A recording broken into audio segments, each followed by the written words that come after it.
Inglewood. 117-83. Yes. I don't think anyone's ready to leave, as it is the Clippers who take a 2-1 series lead as we welcome you to Clippers Live postgame presented by Hyundai on FanDuel Sports Network. Yes, the claw was all over it.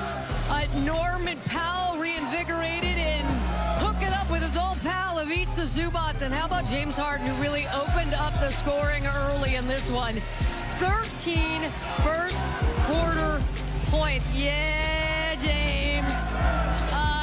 Everything to smile about as we do indeed say hello to you right now. Genie's the last one along with former Clipper Corey Maggette. It's very loud, and you know what? It's magnificent. It went exactly as scripted. Steve and Connie Ballmer built a shrine to the nation, and the fans are here, and they don't want to leave because this felt really good. You can't hear me at all. I can't hear you at all. I'm just going to stand out for the fans. Yeah. You know what? This is what we love, Janie. The first ever playoff game in Intuit Dome.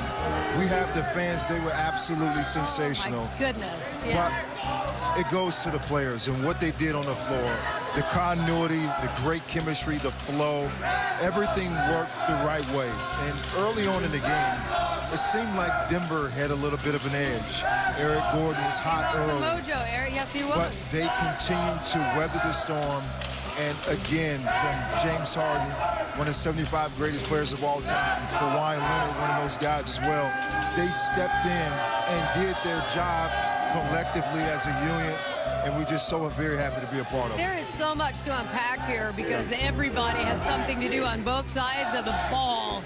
Let's start with the three-pointers in this one because there were 9 in the first quarter as the Clippers were really setting a tone. You talk about Aaron Gordon out of the gate, but then the Clippers said, wait a while, this is our house. And we talked about this early before the show. You asked me what player was going to get going. I said it was going to be either Norman Powell or James Harden. And they did that tonight. And early on in that first quarter, we saw how sensational James Harden could be by hitting those big threes. And it was at one point, I said this at halftime, it was 22-26. Joker had just scored, but James Harden came back with a dagger with a three.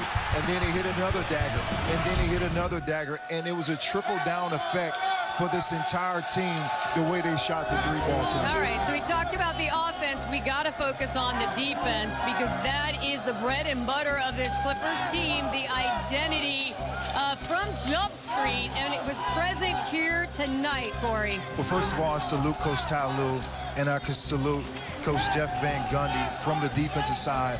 You have to get a team to really buy in. They started this early in the season. Even with all the additions mid-season by trades, they found a way to get to what works best for this team. And defensively, if you want to win championships, you have to have defensive principle. You need to have discipline. And they had that through this series going so far. And tonight was the night that we saw that, Gene. Multiple efforts defensively. If it was Nicholas Batum getting the block, if it was Zoo, patrolling the paint, everybody knew exactly what to do. You needed to be on the string as a team, and they were absolutely spectacular tonight doing that. There are so many notes defensively. They had 20 points in the first 4:35 of the game. There was a stretch in this one where they had 38 points with about 4:30 left in the third quarter. They just were stifled, absolutely stifled. And Denver did not have any type of response. I guess I was expecting them to come out off the mat a little bit more in the third quarter. Admittedly, the offense stalled a bit for the Clippers as well. But they went to the bank early, and they could lean into that cushion. As mentioned, James Harden, we saw the big smile coming in because he was cooking early, Corey. Man, he was cooking, and you had to go back to James Harden. He's spinning the ball. He's making something. Right. But how special James Harden was as a player. And again, it started by him shooting the tray ball, getting down early. And you didn't need a lot from James Harden. Like, you didn't need 30. but you got those early three-point shooting and just a sensational play by him. But this is what you want. When the moment shines the brighter, you can count on these stars. James Harden has shown that this is his home. He loves being here. He loves being a Clipper.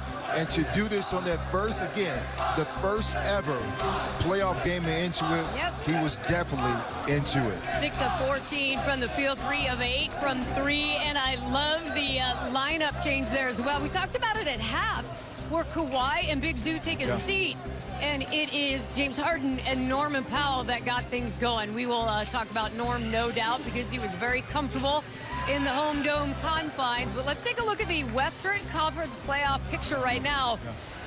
Memphis finally got their home game. They blew a 29-point lead. It is notable that Ja Morant was hurt in that one in the second quarter, but Memphis just imploded, and now OKC with a 3-0 lead, and of course that would be the opponent the Clippers will face when they get by the Denver Nuggets. You know what, when we were watching this game and you saw the Clippers go on 20 points, and you can't get comfortable.